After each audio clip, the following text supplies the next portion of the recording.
Hola a todos.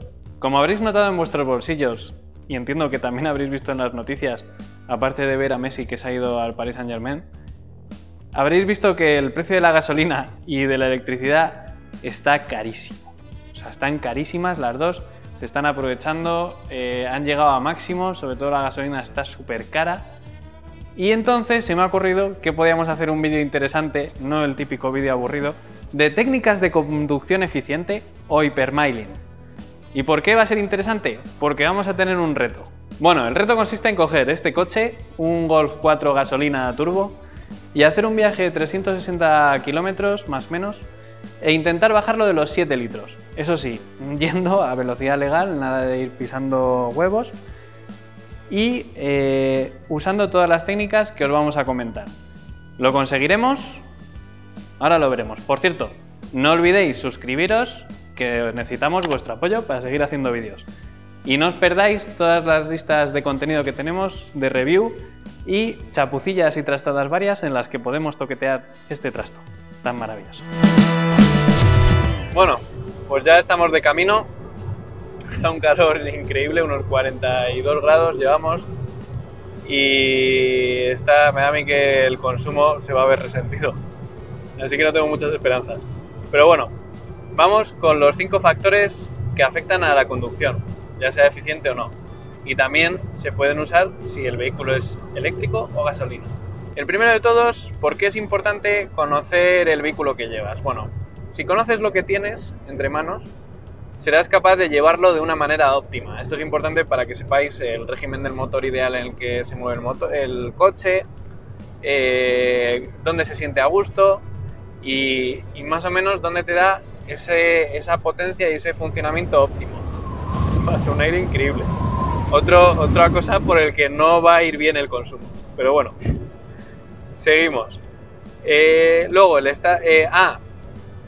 importante con saber qué lleváis entre manos. Bueno, cualquier vehículo es susceptible de hacer hipermiling, ¿vale? Incluso un tanque. Pero yo no he visto muchos. Y esto no hace milagros, ¿vale? O sea que un coche que consuma mucho, va a seguir consumiendo mucho. Pero bueno, algo bajará. Segundo, tener el coche en perfecto estado de mantenimiento. Esto es como cualquier viaje largo. ¿Por qué es importante? Porque a vosotros se os ocurriría entrenar antes de hacer una maratón, ¿no? Bueno, pues al coche igual. Antes de hacer un viaje debe estar en plena forma. ¿Por qué? Porque si, por ejemplo, el motor no está en plena forma, será menos eficiente y gastará más combustible. También os podrá dejar tirados, o sea que mirar los niveles de todo tipo de aceite del motor, de cambio, de dirección, etcétera, ya lo sabéis. Luego, muy importante, los neumáticos. Siempre se dice, los neumáticos son lo que mantiene el coche en el suelo y son uno de los principales factores de rozamiento. Entonces, tenerlo siempre a la presión ideal. La presión la podéis ver en unas tablitas que hay normalmente en la puerta del conductor o en el depósito de combustible.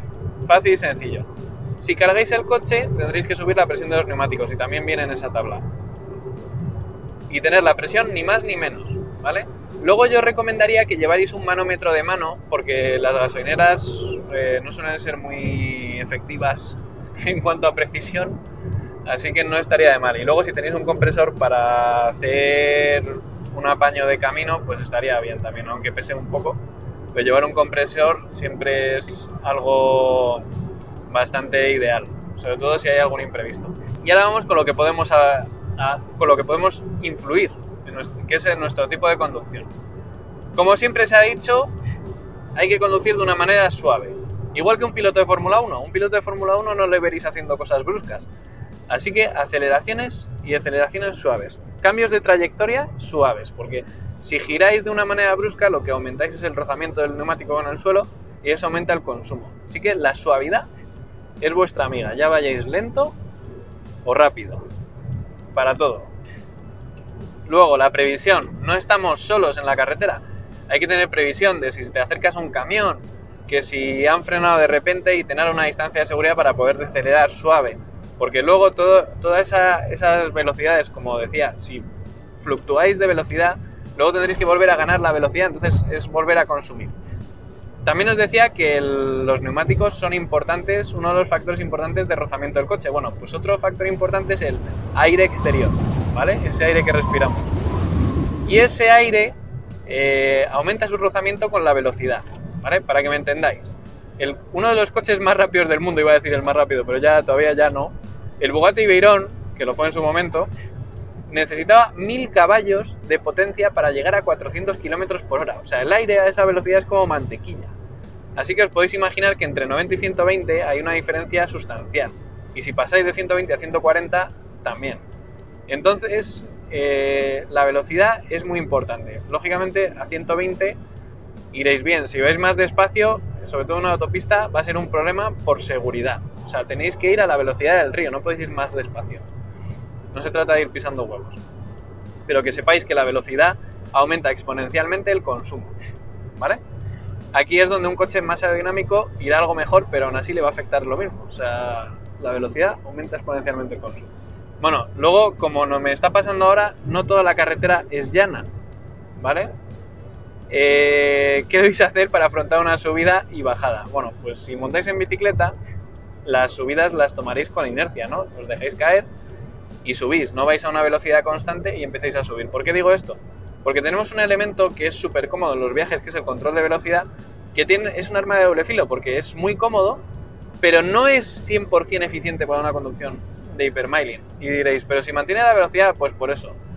Porque lo ideal, que es lo que hago yo, que yo creo que es lo ideal, es en las subidas, pues lo pones a tu velocidad, ¿vale? Y yo dejo caer un poco la velocidad del coche para que no esté aguantando toda esa velocidad y esté tirando del motor con todo ese consumo. Dejarlo caer un poco quiere decir que no os pongáis a 80 subiendo, pero dejarlo caer para no tener que pisarle a fondo. Y una vez llegas a la bajada, ya recuperas esa inercia perdida, porque normalmente si subes bajas, como se dice el refrán. En la bajada ya recuperas esa inercia porque no tienes que acelerar tanto para que el coche vuelva a recuperar velocidad. Entonces, en las subidas, recordar, dejarlo caer un poco, y en las bajadas, coger esa inercia perdida. Bueno, pues tenéis que tener en cuenta que, sobre todo cuando hacéis una bajada, dejar el coche con la marcha engranada, no pongáis punto muerto, y soltar el acelerador, porque si veis, corta inyección y entonces el coche consume cero. Normalmente los coches modernos cortan inyección cuando están bajando, entonces dejarlo sin acelerar. Luego, las marchas largas. Siempre se dice que se vaya en la marcha más larga posible y el motor más bajo de revoluciones. Sí y no. ¿Por qué? Porque es importante que sí, que llevéis el coche bajo de revoluciones, porque cuanto menos gire, menos va a consumir, ¿vale?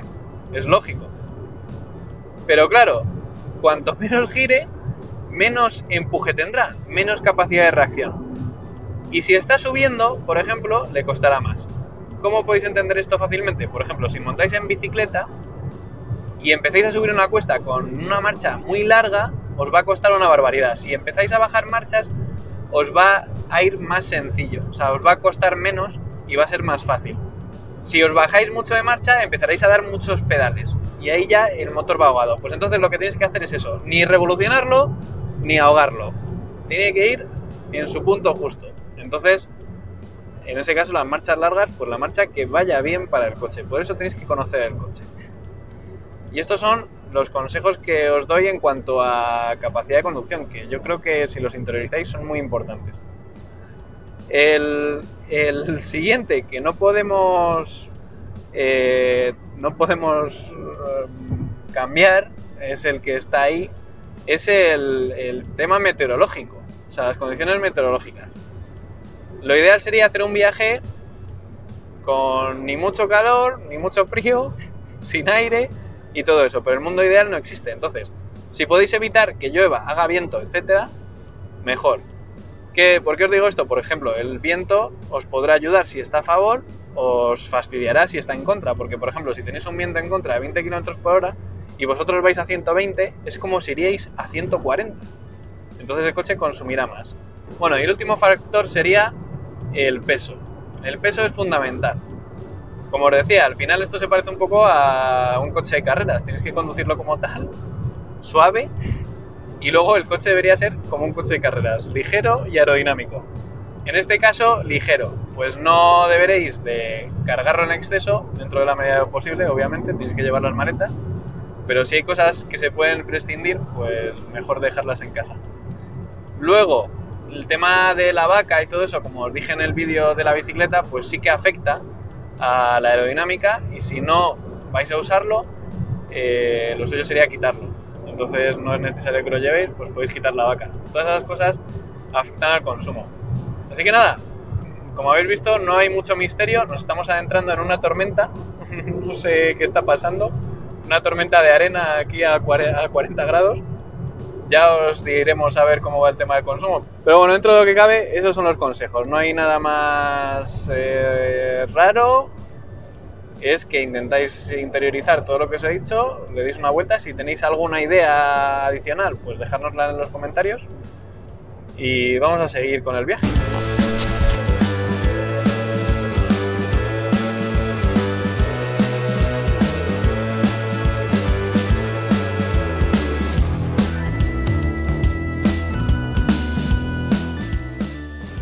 Bueno, pues ya hemos llegado a nuestro destino después de varias tediosas horas y esto es sorprendente.